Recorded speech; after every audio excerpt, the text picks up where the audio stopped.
evening everyone, I'm David Benitez, and now I will demonstrate to you in how XML parsing in Java. So this is our objective. By the end of the system, will be able to understand XML structure and its uses, and also read and parse XML file in Java, extract and modify data from XML document. So I'm using the IDE with the VS Code Java extension. So let's visit to this step 1. So create the XML file. First, create a file that contains standard records. Create a file name standards.xml and add in following. So the code is given naman. So that. So then open folder ta. Ang taghihimo na ko na empty folder. So mo na natin gamiton as kuan. So next is mo to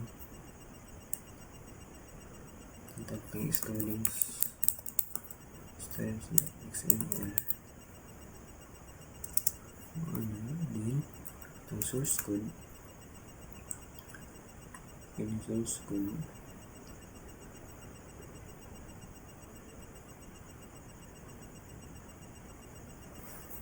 copy na ito.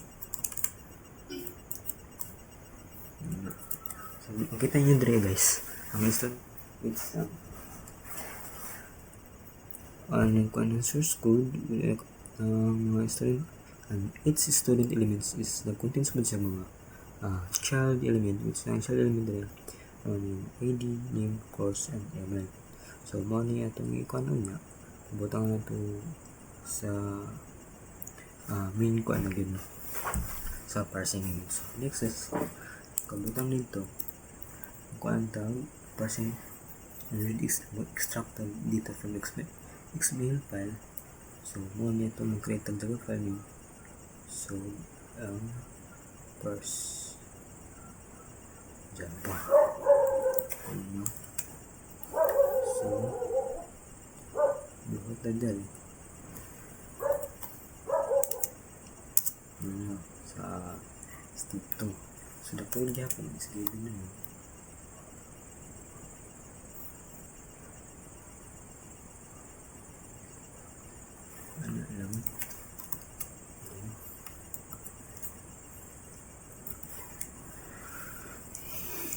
So guys, kita nyo diri mo niyang structural niya mo diri kita nyo na looping siya. So din gamitan po ni siya DOM guys, which ang DOM guys is represent siya as an three structure of in a memory. So ang DOM guys is defines as the document object model. So in how parsing it works, so through DOM mas makuha natin nila ang mas maaboy na ito itong white spaces ano guys, itong mga kuha element code nodes na dire po nag-exact mo mga elements itong mga ID, name, course, it's i-prompt na ito na niya o ito mo niya ang current value niya na wala pa tayo itong proceed sa another step which mabago pag iba. So guys so kini wala to so kung try na ito na save guys save as na naman na rin save no nakasave naman yes na lang na ito no? So next is sa kabutan dali save as open natin ang program navigate to the folder Java save compile and select program Java. So muna ito na ito mga so dapat may expected output dali so tayo guys ito sa terminal din dali diyan natin i-command ang save command. So yun natin dali i-prompt na ito ang Java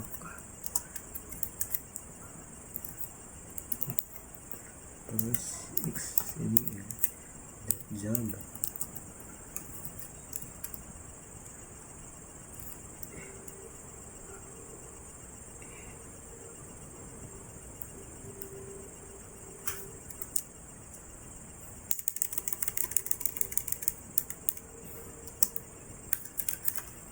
Tuloy na ito guys para dito masecure.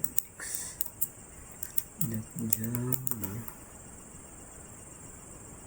muna mo parse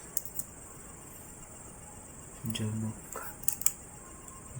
clean java parse xml java.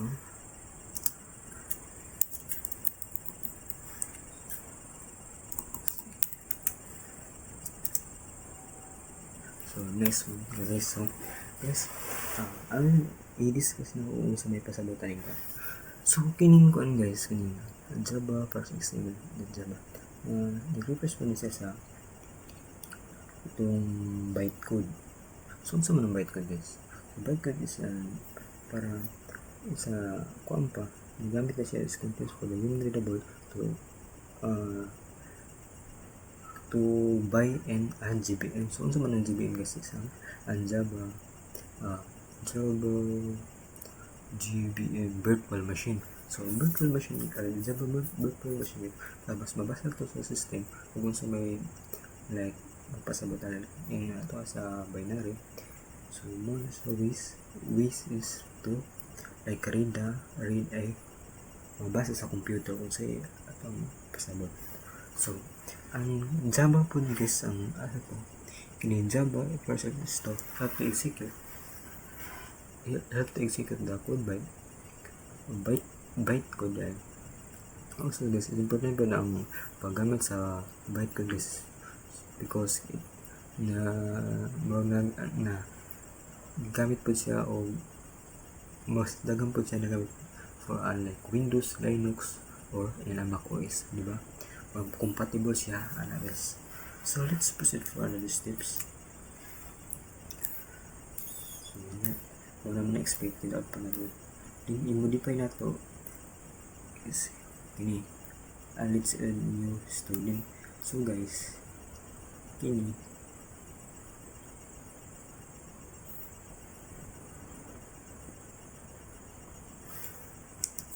i-copy lang yapon natin na for the kuan ni guys kini new student like na pud tayo from outro is magdagdag na tag student ani. So kitong dre na to sa first XML guys is completely delete lang na to is compare na to bago na code which is for updating the new student. So makita niyo guys diri kita niyo sa code is mali mga object element niya. So element na diri nag-extract sa mga kuan ID, mga element course vehicle, ini mga object name. So kana mga kuan guys.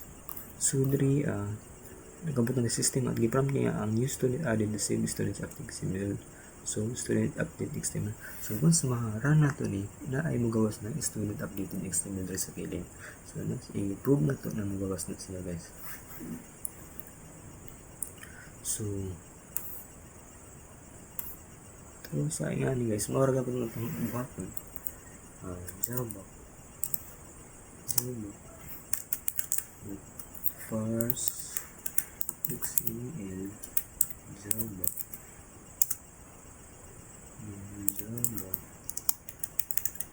marang gyapon ni gamiton nato sa mga components kay tungod mas mapadali ato ang pag-execute sa parsing.